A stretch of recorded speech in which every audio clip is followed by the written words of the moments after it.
kaigsuunan ko, iniibig ko ang Pilipinas. Iniibig ko kayong mga Pilipino. Kung maituloy ang pagbabago, o tuloy-tuloy na lang tayo sa kapahamakan. Filipinos deserve better. Nagpapasalamat ako dahil nandito pa rin kayo at nakikinig sa akin sa kabila ng kaliwat kanan na paninira nila.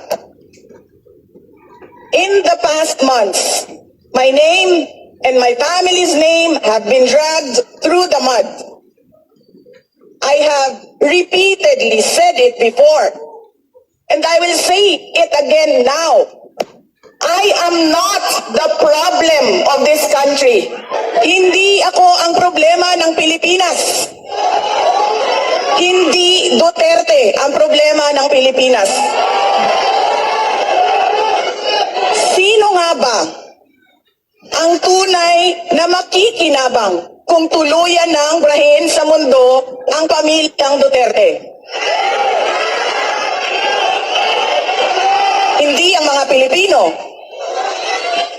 Lalo nang hindi makikinabang ang mga biktima sa krimen, mga walang trabaho, mga naghihirap, o maging ang mga nagugutom.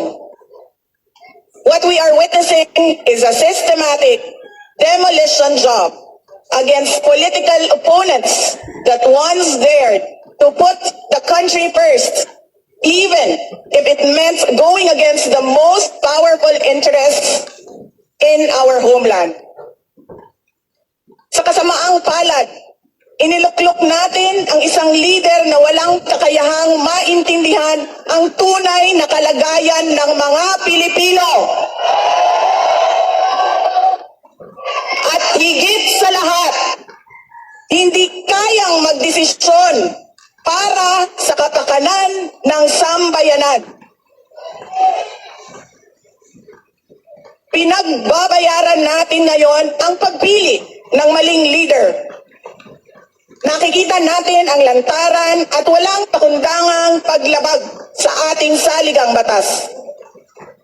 Pinamumunuan din tayo ngayon ng isang taong patuloy pa rin tumatanggi, sumailalim sa isang pampublikong hair follicle drug test at nagsinungaling sa 20 pesos ang bigas.